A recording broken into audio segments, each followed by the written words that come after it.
Hello students, कैसे हैं बेटा आप? अभी मैं आपकी साथ ही वीडियो बना रहा था। ठीक है। हम किसके बारे में पढ़ने लग रहे थे?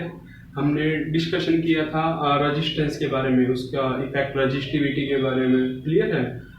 उसके बाद बेटा अब जो इस वीडियो के अंदर हमारा नेक्स्ट टॉपिक है वो किसका? इलेक्ट्रिकल एनर्जी का। किसका? Electrical energy. आपको पता पावर वर्क बहुत सारी टाइप के होते हैं, मैकेनिकल भी होते हैं, न्यूक्लियर भी होते हैं, पर हम बात करें इलेक्ट्रिकल की। क्लियर है? इलेक्ट्रिसिटी, हमारी यूनिट का नाम क्या है? इलेक्ट्रिसिटी। अभी हमने किसका पढ़ा था? पावर का फॉर्मूला किया था हमने। पावर के 3 फॉर्मेट किए थे। पावर का जनरल फॉर्मूला क्या था बेटा? Electrical power. कौन सी power? Electrical power. Electric work by में टाइम। वर्क किसके बराबर होता है? एनर्जी के। इलेक्ट्रिकल एनर्जी बाय में टाइम। अगर मैं कहूं एनर्जी का फॉर्मूला बताओ तो आप क्या बोले sir? Electrical energy time power के साथ क्या हो जाएगा? मल्टीप्लाई इलेक्ट्रिकल पावर इनटू में टाइम। ये बात समझ आती है? क्या हो गया? टाइम हो गया मल्टीप्लाई पावर के साथ। तो हमारे पास इलेक्ट्रिकल एनर्जी क्या आएगी? Electric power into time. तो हमारा जनरल फॉर्मूला क्या बन गया? Electric energy is equal to electric power into में टाइम। क्लियर है बेटा? ठीक है। अब हम बात करेंगे किसकी? Electrical unit. ठीक है। अब हम बात करेंगे इसकी यूनिट निकालेंगे। इनकी यूनिट देखते हैं। यूनिट की जब हम बात करेंगे बेटा, electrical unit is equal to power into time. अब हम यूनिट निकालते हैं इनकी। अब सबसे पहले हम क्या करेंगे? जो इलेक्ट्रिकल एनर्जी होती है, मैं आपको कहता हूं कि ध्यान से देखना बेटा। किस चीज को देखोगे ध्यान से? हम बात करने लगे यहाँ पे इलेक्ट्रिकल एनर्जी। क्या है हमारे पास? Electrical energy. Electrical energy power into time. Power को किस में मेजर किया हमने? किलोवाट में। 1 किलो समझ आता है? किलो का मतलब कितना था? 1000। 1 हमने किसका यूज किया? किलोवाट का। पावर की यूनिट क्या होती है? वाट होती है, लेकिन हम किसका यूज करें? किलोवाट का। किलो मतलब 1000 वाट का यूज कर रहे हैं। टाइम किस में कंसीडर किया हमने? आवर्स में। क्लियर है बात? तो एनर्जी का फॉर्मूला क्या बन गया हमारे पास बेटा? जो इलेक्ट्रिकल एनर्जी है, इलेक्ट्रिकल एनर्जी, इलेक्ट्रिकल एनर्जी का फॉर्मूला क्या है बेटा हमारे पास? Kilowatt hour. ये बात समझ आती है? ये किसका वो यूनिट आ गया हमारे पास? किसकी यूनिट आ गई? एनर्जी की। इलेक्ट्रिकल एनर्जी की यूनिट क्या बनेगी? Kilowatt hour. क्लियर है बात? आप बोलोगे सर हम पावर को तो वाट लिख सकते थे, टाइम को सेकंड, तो वाट सेकंड भी तो आ जाती। क्या आ जाती? वाट सेकंड आ जाती। क्लियर है बात? बिल्कुल सही है, वो भी ठीक है। लेकिन आप ध्यान से सुनो, मैं किस इलेक्ट्रिकल एनर्जी की यूनिट की बात कर रहा हूं। मैं किस इलेक्ट्रिकल एनर्जी की यूनिट की बात करने लग रहा हूं, तो आप क्या बोलोगे कि ये हमारे पास वो यूनिट है जो हमारे घरों के अंदर इलेक्ट्रिसिटी आती है ना, मीटर लगे हैं। ठीक है, वो यूनिट है जो यूनिट बोलते हैं ना, यूनिट। एक यूनिट, वन यूनिट किसके बराबर बेटा? 1 किलोवाट 1 आवर। ये बात समझ आती है? जो हमारी जो इलेक्ट्रिकल एनर्जी है ना, ये किलोवाट आवर, इसी को हम क्या बोलते हैं? यूनिट बोलते हैं। जो घरों में आते हैं ना, 500 यूनिट आई है, 250 यूनिट आई है, 700 यूनिट आई है, उस एक यूनिट का मतलब क्या है? Kilowatt hour. क्या है उसका स्टैंडर्ड? Kilowatt hour. मतलब एक यूनिट, 1 यूनिट जो घरों में आती है, 1 यूनिट किसके बराबर है? 1 किलोवाट 1 आवर। क्लियर है? कर दो बेटा रवि से? समझ आती है बात? ठीक है। मैं तो सिर्फ आपको एक टर्म ही समझाना चाह रहा था। क्या? कि जो हमारे घरों में इलेक्ट्रिसिटी आती है ना, ठीक है, उसके अंदर आपको क्या ध्यान रखना है कि वो एक यूनिट, ठीक है, वो क्या है? एनर्जी है। एनर्जी किसके बराबर होते हैं? 1 किलोवाट 1 आवर के। बात समझ आती है? ठीक है। कई बच्चे ना किलोवाट आवर सुनते बोलते पावर है ये, पर इसके साथ किलोवाट के साथ आर भी लगा, टाइम भी लगा। पावर इनटू में टाइम क्या बन गई? एनर्जी। ये बात समझ आती है? तो घरों में जो इलेक्ट्रिकल एनर्जी आती है बेटा, वो किस में मेजर की जाती है? किलोवाट आवर में। आगे बात समझ? ठीक है। तो एक यूनिट किसके बराबर आएगी? 1 किलोवाट आवर के। मैं कौन जूल के साथ क्या रिलेशन निकलेगा भाई? एनर्जी की यूनिट तो आपने क्या पढ़ी थी? जूल। क्या पढ़ी थी? जूल पढ़ी थी। तो मैं बोल रहा हूं कि भाई इसका जूल के अंदर रिलेशन निकाल के दिखाऊं, तो आप बोले क्या कि जूल के अंदर अगर रिलेशन निकालोगे तो पावर वाट में होनी चाहिए और टाइम किस में होना चाहिए बेटा? सेकंड में। ठीक है, बात समझ आती है? मैं कह रहा हूं कि अगर भाई हमें एनर्जी जूल में निकालनी है, किस में निकालनी है? जूल में। हमें किस में निकालनी है? जूल में निकालनी है एनर्जी। तो आप क्या बोलोगे कि उस केस में तो जो ये किलोवाट आवर है ना, ठीक है, जो पावर है ना किलोवाट, वो किस में होनी चाहिए? वाट में। तो मैं बोला कर दी वाट में। 1000 वाट, 1000 वाट। आप बोले वाट की जगह हम क्या लिख सकते हैं? जूल पर सेकंड। ये बात समझ आती है? वाट की जगह भाई watt power, power is equal to energy by में टाइम, वर्क बाय में टाइम, ये था power. Kilowatt, kilo 1000, kilo 1000 watt, watt joule पर सेकंड। ठीक है।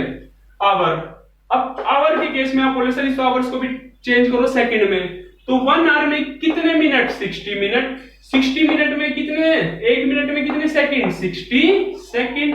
तो आप क्या कर दिया, आवर्स को भी किस में कन्वर्ट कर दिया? सेकंड में। सेकंड से सेकंड क्या हो गया? कैंसिल। ये बात समझ आती है? तो किसके बराबर आ गया बेटा हमारे पास? Kilowatt hour.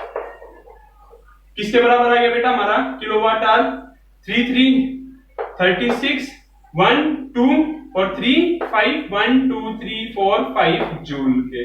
ये रिलेशन आपको हमेशा याद रखना है बेटा। क्या कि जो हमारे पास 1 यूनिट होती है ना, ठीक है, उसके पास कितनी एनर्जी होती है? तो आप क्या बोलोगे?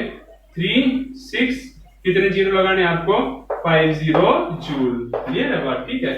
1 किलोवाट आवर किसके बराबर है? इसके बराबर है। ये चीज हमेशा याद रखना, एग्जाम के अंदर यूज की जाती है। आप इसको क्या लिख सकते हो बेटा? 3.6 10⁻6 जूल के। ठीक है, 1 किलोवाट आवर किसके बराबर है? 3.6 10⁻6 जूल के। न्यूमेरिकल के अंदर देखोगे बेटा, ध्यान रखना इस चीज का। लेकिन अगर मैं एक यूनिट की बात करूं ना जब घर की, तो आपको समझना चाहिए कि मैं किसकी बात कर रहा हूं? किलोवाट आवर की बात कर रहा हूं। घर की एक यूनिट का मतलब क्या होता है? 1 किलोवाट 1 का। आगे बात समझ? ठीक है। तो उस केस में आपको समझना चाहिए कि एक यूनिट इतनी एनर्जी जब खर्च कर देते हो ना, कितने जूल? इतने जूल जब एनर्जी खर्च कर देते हो तो उसको हम क्या बोलते हैं? 1 यूनिट बोलते हैं। समझ आ गई बात? ठीक है, कर दो बेटा। अब तो हमने किसका कैसा पढ़ा? इलेक्ट्रिकल एनर्जी का। अब बेटा जो नेक्स्ट टॉपिक है ना, मोस्ट इंपोर्टेंट है, एक जनरल नॉलेज का क्वेश्चन है, आपको समझ आना चाहिए। ठीक है, आप डेली रूटीन के अंदर उसको यूज भी करते हो, तो आपके लिए इंपॉर्टेंट भी और समझ आना चाहिए। बिल्कुल सिंपल सा, मेरे हिसाब से कुछ समझने लायक रह भी नहीं गया। मैं कहूंगी इलेक्ट्रिकल एनर्जी का फॉर्मूला बताओ। इलेक्ट्रिकल एनर्जी, तो आप क्या बोलोगे? पावर इनटू में टाइम। क्लियर है बात? ठीक है। इसी इलेक्ट्रिकल एनर्जी को मैं क्या बोलता हूं? यूनिट भी बोलता हूं। समझती है बात? और यूनिट कब बोली जाती है? जब पावर किस में होती है? किलोवाट में, और टाइम किस में होता है? आवर्स में। जब हम उसको क्या बोलते हैं? यूनिट बोलते हैं। बस इलेक्ट्रिकल एनर्जी यूनिट, पावर जब किलोवाट में होगा, टाइम जब आवर्स में होगा, तब हम उसको क्या बोलेंगे? यूनिट बोलेंगे। क्लियर है बात? ठीक है। मतलब इलेक्ट्रिकल एनर्जी की यूनिट क्या होती है? किलोवाट। ओके, क्लियर है बात? समझ आ गई? ठीक है। अब देखो क्वेश्चन क्या दिया, पावर दे दी उसने, एक मिक्सी है, मिक्सी समझ आती है, उसके ऊपर लिखा है 2 किलोवाट। क्या लिखा है? 2 किलोवाट। तो किलोवाट आता है, आप समझ जाओगे किसी बात कर रहा है? पावर की। अब आपकी मम्मी उसके अंदर क्या करने लग रही है? मसाला या फिर कोई भी चीज है, ठीक है, उसको पीसने लग रही है, तो उस केस में टाइम कितना लगा? 1 आवर का। कितना टाइम लगा? 1 आवर का।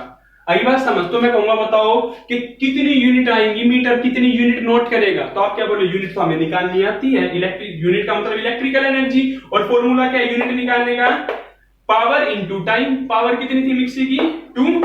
टाइम कितना लगा? 1 आवर। तो क्या बोलोगे आप? कितनी आ गई? 2 यूनिट आ गई। क्या आ गया हमारे पास? जो इलेक्ट्रिकल एनर्जी थी ना, इलेक्ट्रिकल एनर्जी कितनी आ गई हमारे पास? 2 यूनिट आ गई। 2 यूनिट का क्या मतलब है? मैं कह दूं 1 यूनिट 5 रुपए की है, 1 यूनिट 10 रुपए की है, तो 2 यूनिट का कितना खर्चा आ गया बेटा? 20 रुपए आ गया। ये बात समझ आती है? ठीक है। क्या है? 2 यूनिट का खर्चा आ गया।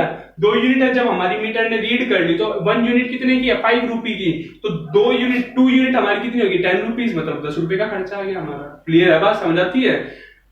अब एसी के ऊपर लिखा है, एसी के ऊपर लिखा है बेटा, आप घर में नया एसी लेके आए, ठीक है, समझ आ गया ना कैसे बेटा? कुछ भी तो नहीं है, सिंपल सा है। अब आप जो घर में एसी लेके आए उसके ऊपर क्या लिखा है? 3 किलोवाट। क्या लिखा बेटा? 3 किलोवाट। 3 किलोवाट। इसका मतलब क्या बताना? किलोवाट। आप कहोगे sir what is the unit of power? इसका मतलब क्या लिखा है? उसकी पावर लिख रखी है। आप घरों में जो बल्ब भी लेके तो उसके ऊपर भी 100 वाट, 50 वाट एलईडी के ऊपर स्पेसिफिकेशन दे रखी होती है ना, इतने वोल्ट के लिए, इतनी पावर के लिए। ये बात समझ आती है? तो उसके ऊपर क्या लिखा? Power is equal to 3 kilowatt. इसका मतलब आप समझ गए, 3 किलोवाट लिखा था, आप समझ गए पावर है। अब अगर मैं कहूं कि कितनी इलेक्ट्रिकल एनर्जी खर्च करोगे, पावर कितनी आप बोले? 3 किलोवाट। मैं बोला कितनी देर के लिए चलाया आपने उसको? 3 आवर के लिए। कितनी देर के लिए? 3 आवर्स के लिए। तो आप बताना कितनी एनर्जी कंज्यूम की उसने। तो आप क्या बोलोगे? सर अभी निकाली पावर, हमें पता है, टाइम हमें पता है, power into time, electrical energy power into time. तो पावर कितनी? 3। टाइम कितना बेटा? 3। कितना आ गया? 9 यूनिट। एक यूनिट कितनी की थी? 7 रुपए की। कितने की थी? 7 रुपीज की। तो बताना कितना खर्चा आ जाएगा? 3 घंटे जब चलाया हमने एसी तो कितना खर्चा आ गया? आप बोले 9 यूनिट और 1 यूनिट है 7 रुपए की, ठीक है, 9 7 63। ये बात समझ आती है? तो कितना खर्चा आ गया? 63 रुपीज का। तभी तो मम्मी चप्पल निकाल के मारते कि एसी बंद कर ले, पता है ना कि कितनी ज्यादा हमें पता है एनर्जी कंज्यूम करने लग रहे हैं। ठीक है, अब ये बात समझ आती है? अच्छा, नेक्स्ट क्वेश्चन बेटा आपके लिए मैं बोल रहा हूं, एक अपरेटस आप लेके आए, उसके ऊपर क्या लिखा था? 500 वाट। 500 वाट, वाट पढ़ते आपके बड़े सारी तो पावर है। मोला टाइम कितना लिखा था उसके, टाइम कितनी देर आपने उसको ऑपरेट किया? कूलर कितने का था? 500 वोल्ट का था, बोले 500 पावर है इसकी, ठीक है। मोला टाइम कितना है? 2 आवर्स है, ठीक है। तो बताओ कितनी एनर्जी कंज्यूम करेगा, कितनी यूनिट निकालेगा हमारा मीटर? निकाल सकते हो? तो आप बोले बिल्कुल। आपने क्या किया? पावर इंटू टाइम, पावर भी हमारे पास, टाइम भी आपके पास। बच्चे सीधा लिखेंगे 500 इंटू 2, जो कैसा गलत है। मैंने इसके साथ क्या लिखा बेटा? वाट लिखा है। ये बात समझ आती है? यूनिट कब होता है? जब पावर होगी किलोवाट में और टाइम होगा आवर्स में। टाइम तो किस में? आवर्स में, ठीक है, कोई बात नहीं, लेकिन पावर किस में बेटा? वाट में है। हमें इसको किस में कन्वर्ट करना है? किलोवाट में। तो क्या करोगे? बाय में 1/1000 वाट था, किलोवाट बन गया अभी ये, तो कितना आ जाएगा? कितना आ गया बेटा? 0.5 किलोवाट। कितना आ गया बेटा? सॉरी, क्या कर दिया मैंने? हाँ ठीक है, 0.5 किलोवाट आ गया। अब कर लो, अब हमारा ठीक है, पावर भी ठीक है और टाइम भी ठीक है। तो पावर कितनी आ गई बेटा हमारे पास? 0.5 इंटू में टाइम कितना? 2। कितना आ जाएगा हमारे पास? 1 यूनिट। क्या लिखो? 1 यूनिट लिखो, चाहे क्या लिखोगे? 1 किलोवाट आवर लिखो, बात तो एक ही है। ये बात समझ आती है? ठीक है। अभी मैं लिख रहा हूं ना 9 यूनिट, 9 यूनिट लिखो, या फिर क्या लिखोगे? 9 किलोवाट आवर लिखो। एक ही मतलब है बेटा दोनों का, समझ आती है बात? ठीक है, एक ही मतलब है हमारे पास आ गई। तो मैं फोकस आपका किस चीज के ऊपर करवाना चाह रहा था बेटा? मैं इस चीज के ऊपर फोकस करवाना चाह रहा था आपका, कि जब पावर किलोवाट में दे रखी हो तो उसको किलोवाट में कन्वर्ट करना, ठीक है। नेक्स्ट क्वेश्चन आप बताना अच्छे से। पावर आपकी दे रखी है कितनी? 3 किलोवाट। कितनी दे दी पावर? 3 किलोवाट। टाइम दे दिया हमारा 120 मिनट्स। निकालो कितनी एनर्जी आएगी इलेक्ट्रिकल? आप बोले पावर इंटू टाइम। पावर क्या किलोवाट में है? बिल्कुल है। 3 इंटू टाइम, टाइम क्या आवर्स में है? नहीं, मिनट में है। मिनट में है, आवर्स में करना है, क्या कर दो? 60 से डिवाइड। तो 120 मिनट का मतलब क्या आ गया? 2 आवर्स। क्लियर है बात? कितना आ गया? Into 2 hours. तो क्या आ गया हमारे पास? 6 यूनिट लिखो, चाहे 6 किलोवाट आवर लिखो। आई बात समझ? मेरे हिसाब से समझ आ गया होगा कंसेप्ट। तो जब आपके घर के अंदर आपको ये बता दिया जाए कि आपकी मम्मी ऑपरेट करने लग रही है वॉशिंग मशीन, इतनी पावर है उसकी 750, इतनी देर के लिए चलाई, तो आपको करना क्या? पावर को टाइम से मल्टीप्लाई कर देना। पर एक चीज का ध्यान रखना है, power is always consider in kilowatt and time is always consider in hours. अगर सेकंड है कन्वर्ट कर सकते हो आवर्स में, ठीक है। मिनट है आवर्स में कन्वर्ट कर दोगे। ये बात समझ आती है? मैं कह दूं 3600 सेकंड है, इतना है टाइम, 3600 सेकंड, 3600 सेकंड। सेकंड को करना आवर में कन्वर्ट, तो सबसे पहले सेकंड को मिनट में किया, फिर किस में किया? आवर्स में किया, आ गया ना 1 आवर। ये बात समझ आती है? तो इस चीज का आपको ध्यान रखना बेटा, जब न्यूमेरिकल करो तो जरूर ध्यान रखना। तो आपके घर के अंदर चाहे छोटा सा बल्ब जलता हो, चाहे कुछ भी 9 वाट का हो, चाहे वो 1000 वाट का हो, कितने का भी हो, आप यहां से क्या निकाल सकते हो बेटा? कितनी यूनिट ये खर्च करेगा, ठीक है। अगर हम इस चीज को इतनी देर तक ऑपरेट करेंगे, ठीक है, ये फैन है 500 का, 200 का, 100 का एलईडी, हमने इतनी देर चलाया, पावर इतनी थी, तो आप बता सकते हो कितनी यूनिट आपने खर्च कर दिया ना। एक जीके का क्वेश्चन आपको समझ में आना चाहिए, ठीक है। अब बेटा नेक्स्ट आ गया हीटिंग इफेक्ट। हीटिंग इफेक्ट, ठीक है। हीटिंग इफेक्ट क्या है कि हमें पता है जब भी किसी वायर के अंदर से करंट फ्लो करेगा, जब चार्ज मूव करेंगे तो चलने लग रहे मतलब काम कर रहे तो क्या होगा? हीट भी होगा। आपने वैसे भी देखा है ना, पंखा वगैरह जब चलता है थोड़ी देर के बाद अगर आप हाथ लगाते हो तो गर्म मिलता है। बल्ब वगैरह, एलईडी या कोई भी चीज है, थोड़ी सी देर 1-2 घंटे के बाद ऑपरेट होने के बाद जब आप हाथ लगाते हो तो वो कैसा मिलता है? गर्म मिलता है। तो हमें यही देखना है कि जब चार्ज मूव करने लग रहे थे तो उन्हें कितना वर्क किया, कितनी हीट प्रोड्यूस हुई। भाई हीट भी क्या है? Heat is a form of energy. ये बात समझ आती है? Heat is a form of energy. आपको पता है कि पोटेंशियल का फॉर्मूला क्या था? वर्क बाय में किसके ऊपर किया था? चार्ज के ऊपर, ही तो था पोटेंशियल। अगर मैं कहूं वर्क डन निकालो तो आप क्या बोलोगे? Sir work done is equal to V into, क्यों? हमें वर्क डन ही तो निकालना है, चार्ज जितना चलेगा उतनी तो एनर्जी आएगी। वर्क मतलब एनर्जी, एनर्जी और हीट भी क्या है? एनर्जी की फॉर्म है। क्लियर है? ठीक है। तो हमें क्या निकालना है? Work done. वर्क डन निकालो Q इंटू वी। क्लियर है बात? ठीक है। अब इसके अंदर भी क्या बोलोगे? From the Ohm's law. Ohm's law क्या बोलता है बेटा? V is equal to I R. V is equal to I R, पता है ना ओम्स लॉ? ठीक है। अब करंट का फॉर्मूला हमारे पास क्या बोलता है? Q is equal to I is equal to Q by में टी। अगर मेरे को क्यू निकालो तो आप क्या बोलोगे, Q is equal to I T. या हमारे पास मेन फर्स्ट, या हमारे पास सेकंड, या हमारे पास थर्ड। ठीक है, सेकंड थर्ड से किसकी वैल्यू, वी और क्यू की वैल्यू फर्स्ट में पुट कर दो। क्लियर है बात? सेकंड थर्ड से वी और क्यू की वैल्यू, वी और क्यू की वैल्यू फर्स्ट में पुट कर दो। ठीक है, कर दो।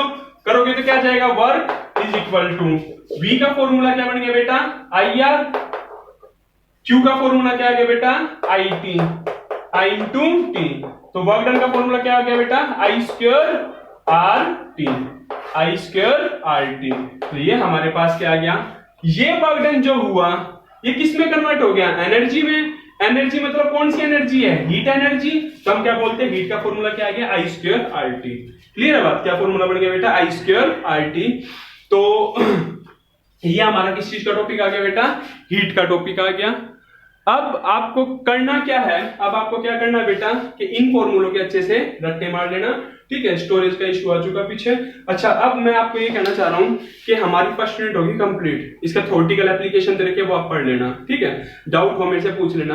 अब मैं बढ़ाऊंगा इसके न्यूमेरिकल के ऊपर। आपका काम क्या बेटा, न्यूमेरिकल करो ज्यादा से ज्यादा इसके। ठीक है, जितने हो सके। जो भी आएंगे मैं डाउट क्लास के अंदर कंसीडर करूंगा। मेन सीरीज पैरेलल के हैं ये दो फॉर्मूले हैं खाली, इसके अंदर हमारी पूरी यूनिट होगी। पूरी यूनिट के अंदर फॉर्मूले अगर आप देखो तो कितने बने बेटा, सीरीज, पैरेलल, रेजिस्टेंस के बने, कॉम्बिनेशन के।